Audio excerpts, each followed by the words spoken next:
मोदींनी आणखी एक सरकारी कंपनी विकायला काढली। मोदींनी एअर इंडिया टाटांना विकली। मोदी आता LIC विकायला काढतायत। सगळ्यात जुनी Bharat petroleum, coal India company, IDBI bank आता मोदी विकणार आहेत। अशा बातम्या तुम्ही अनेकदा ऐकल्या असतील। 70 वर्षात काँग्रेस सरकारनं निर्माण केलेल्या कंपन्या मोदी विकतायत, मोदी देश विकतायत अशी टीका सातत्यानं आपण ऐकत असतो। पण मोदी सरकारी कंपनी विकायला काढतात म्हणजे नेमकं काय करतात?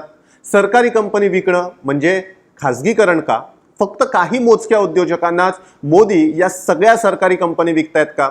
सरकारी कंपनी विकल्यानं सरकारी नोकऱ्या जाणार आहेत का? सरकारी कंपन्या विकायची पद्धत नेमकी कधीपासून सुरू झाली? निर्गुंतवणूक म्हणजे काय?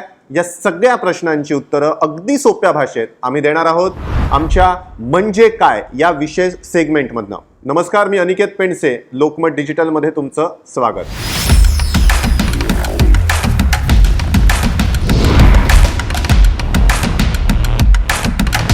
सगळ्यात आधी पाहूयात मोदी सरकारी कंपनी विकतात किंवा मोदी सरकारी कंपन्यांची निर्गुंतवणूक करतात म्हणजे नेमकं काय करतात? भारतात सरकारी मालकीच्या 250हून अधिक कंपन्या आहेत। आता या सरकारी कंपन्यांचे शेअर विक्रीला काढणं म्हणजे निर्गुंतवणूक करणं। एखाद्या गोष्टीत गुंतवणूक करणं याच्या अगदी उलट म्हणजे एखाद्या गोष्टीतनं गुंतवणूक काढणं म्हणजे निर्गुंतवणूक। आता या निर्गुंतवणुकीचे पण दोन प्रकार आहेत। एक तर सरकारी कंपनीचे शेअर हे 49% विकले जातात, म्हणजे सरकारी कंपनीची 49% मालकी ही विकली जाते। आता सरकारी कंपनीचे हे शेअर सामान्य माणूस किंवा एखादा मोठा उद्योजक, छोटा उद्योजक खरेदी करू शकतो, पण त्यामुळे काय होतं की सरकारी कंपनीची मालकी ही सरकारकडेच राहते।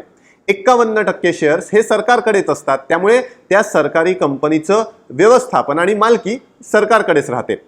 1991 पासून निर्गुंतवणुकीचं किंवा सरकारी कंपनी विकायचं हे धोरण अस्तित्वात आहे। नरसिंहराव पंतप्रधान आणि मनमोहन सिंग अर्थमंत्री होते आणि 1991 मध्ये आर्थिक बदल, खुल्या अर्थव्यवस्थेचे वारे व्हायला लागले तेव्हापासून हे धोरण आहे, म्हणजे याची बीज काँग्रेसनं सरवलेली आहेत। त्याबद्दलही आपल्याला पुढे जाणून घ्यायचे सविस्तरपणे, पण निर्गुंतवणुकीचा दुसरा प्रकार काय आहे, कसा आहे ते पाहूयात। दुसऱ्या प्रकारात एखाद्या सरकारी कंपनीच्या 51% जास्त शेअर्सची सरकारकडनं विक्री होते, म्हणजे सरकारी कंपनीची मालकीच थेट ट्रान्सफर होते। सरकारी कंपनीची मॅनेजमेंट किंवा कमिटी यात बदलू शकते। या प्रकाराला धोरणात्मक निर्गुंतवणूक म्हणतात। आधीच्या सरकारनंही, मग ते काँग्रेस सरकार असोत वा अटल बिहारी वाजपेयी सरकार असोत, प्रत्येक सरकारनं सरकारी कंपन्या विकलेल्या आहेत, म्हणजे सरकारी कंपन्यांचे 49% शेअर्स विक्रीला काढलेत। पण मग मोदींवरच सरकारी कंपन्या विकल्या असा आरोप का होतो? तर मोदींनी सरकारी कंपनीतील शेअर विक्रीचं हे प्रमाण 51% जास्त ठेवलं, म्हणजे सरकारी कंपनीची मालकीच थेट समोरच्या उद्योजकाला किंवा शेअर होल्डरला ट्रान्सफर होते, म्हणजे त्या कंपनीवर सरकारचं नियंत्रण राहत नाही। अगदी ताजं उदाहरणच घ्या ना, एअर इंडियाची 100% मालकी आता टाटा समूहाकडे गेली आहे। IDBI बँकेतही 100% निर्गुंतवणूक होणार आहे। आता सरकारी कंपन्यांमध्ये निर्गुंतवणूक करायचा पाया कुणी रचला तर तेही इंटरेस्टिंग आहे। 1991 मध्ये आर्थिक बदलाचे वारे वाहत होते। तत्कालीन पंतप्रधान PV नरसिंहराव यांनी निर्गुंतवणुकीचा अभ्यास करण्यासाठी 1993 मध्ये C रंगराजन समिती स्थापन केली। सरकारी कंपनीतील किती टक्के शेअर विकावेत यावर ही समिती काम करत होती। 1996 मध्ये निर्गुंतवणूक कमिशन स्थापन झालं, ज्याचे अध्यक्ष होते GV रामकृष्णन। 1998 मध्ये अटल बिहारी सरकार आलं आणि त्यांनी चक्क निर्गुंतवणूक मंत्रालय स्थापन केलं। अरुण शौरी हे या मंत्रालयाचे पहिले आणि एकमेव मंत्री होते, कारण 2005 मध्ये हे मंत्रालय बरखास्त करण्यात आलं। अर्थ मंत्रालयाच्या अखत्यारीत निर्गुंतवणूक विभाग स्थापन करण्यात आला।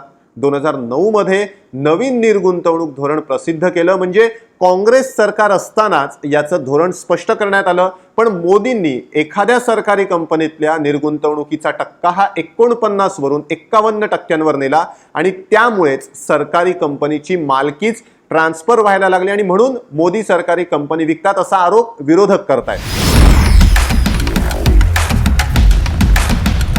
आता निर्गुंतवणुकीमुळे सरकारी नोकऱ्या जाणार का? तर तेही ऐका। जर एखाद्या सरकारी कंपनीची 51% जास्त मालकी ही विकायला काढलेली असेल तर त्याचं व्यवस्थापन हे साहजिकपणे बदललं जातं। म्हणजे सरकारचा त्या कंपनीवर कोणताच मालकी हक्क राहत नाही।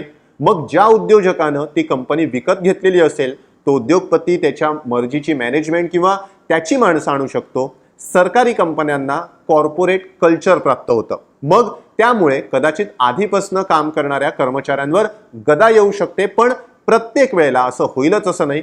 टाटांनी जेव्हा एअर इंडिया विकत घेतली त्यामुळे आधीच्या स्टाफला काढून टाकण्यात येणार नाही असा शब्दही दिला।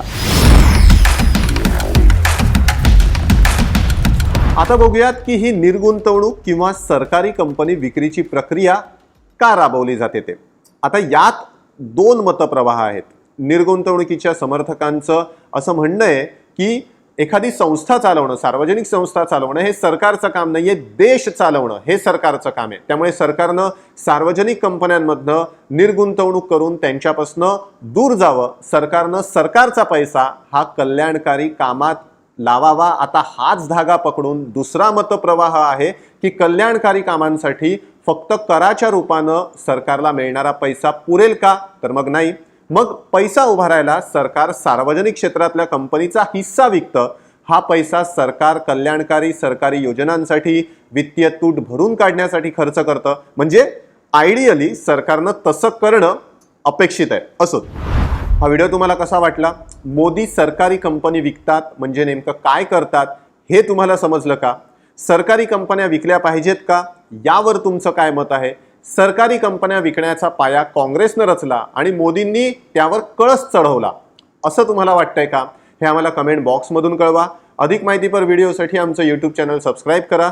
जर हा व्हिडिओ तुम्ही फेसबुकवर पाहत असाल तर आमचं फेसबुक पेज लाईक करायला विसरू नका। व्हिडिओ पाहिल्याबद्दल धन्यवाद।